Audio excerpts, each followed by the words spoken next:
Olá, nono ano. Hoje eu trago para vocês mais uma aula de redação, o nosso livro de produção de texto. Eu deixei como sugestão de atividade a página 169, tá? Então vamos lá. O texto vai terminar dizendo o seguinte, né? Para que os preceitos do ECA sejam cumpridos, ele deve ser mais debatido na sociedade como um todo, tá?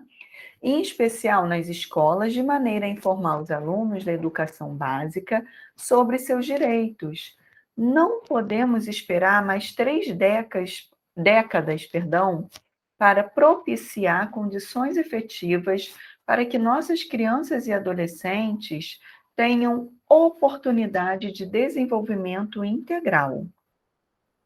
As frequentes e absurdas violações do direito de todos os segmentos vulneráveis da população não devem ser tomadas como razão para o descrédito nas leis que os afirmam, mas, ao contrário, como encorajamento para transformar coletivamente as condições que geram sua não observância. Então, vamos lá. Qual é o assunto central desse texto? O artigo discute sobre os desafios e as dificuldades de implementação do Estatuto da Criança e do Adolescente no contexto da democracia brasileira. Para discutir sobre o assunto central, o texto apresenta importantes elementos que garantem a continuidade e a progressão textual, tá? Mas por que isso ocorre? São muitos os fatores. O primeiro deles está ligado ao profundo desconhecimento sobre o conteúdo da lei, apesar de suas quase 3 décadas de existência. Infelizmente, até mesmo parte dos profissionais que atuam indiretamente com esse público não a conhece a fundo, tá? Em terceiro lugar, existe uma questão cultural, responsável pela baixa participação na vida pública, para cobrar a efetivação do ECA. Os conselhos e fóruns municipais dos direitos da criança e do adolescente, conselhos tutelares e organizações da sociedade civil têm um papel decisivo para a implementação da lei e devem ser apoiados, aperfeiçoados e cobrados, tá? Explique a importância do emprego das expressões destacadas, relacionando-as à forma como articulam as informações do texto. Então, eu tenho aqui, ó, primeiro e em terceiro lugar, tá? Então, vamos lá. Essas palavrinhas indicam a ordem com que os argumentos são apresentados, de modo a sempre retomar o argumento já citado e acrescentar outro. Além disso, mostra que cada parágrafo procura desenvolver um dos itens elencados para validar o assunto central, tá? O assunto, o assunto debatido, ok?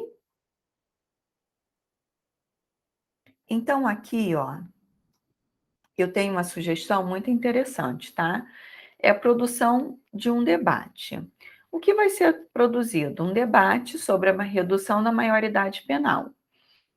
Eu tenho que procurar uma pessoa para defender, né? E uma pessoa para ser a favor e uma pessoa para ser contra, tá? E eu tenho que ter um mediador. Dessa forma, eu vou me colocar ou a favor ou contra, tá? Após definir seu posicionamento sobre o assunto, é hora de se preparar para o debate. Defina os argumentos que você poderá empregar para defender seu ponto de vista. Para isso, pesquise e anote dados estatísticos e numéricos, além de citações de autoridades sobre o assunto. Pense em relação lógicas da causa e a consequência, comparações e exemplificações que podem ser apresentadas. Lembre-se de que esses dados devem ser analisados e não apenas transcritos, né? Desenvolva-os a seguir. Então, dessa forma, se eu sou a favor, eu vou pesquisar autoridades que também sejam a favor. Vou procurar dados estatísticos, numéricos, tá? Assim como também se eu for contra. Eu vou lá, vou procurar números, dados estatísticos, pessoas importantes, pessoas especializadas na área que passam uma certa credibilidade. Aqui no final falou algo muito importante.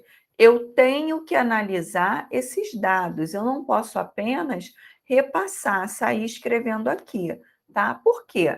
A gente sabe que hoje em dia tem muita fake news, muita mentira, tá? Então eu tenho que pesquisar se é um fato ou um fake. Inclusive, hoje nós temos sites especializados em fazer isso, tá? Então, se surgir alguma dúvida, eu vou lá e pesquiso. Então, vamos lá. Primeiro ponto, defender meu ponto de vista, se colocar a favor ou contra a redução da maioridade penal. Depois eu vou desenvolver argumentos que sustentem a minha posição, tá bom?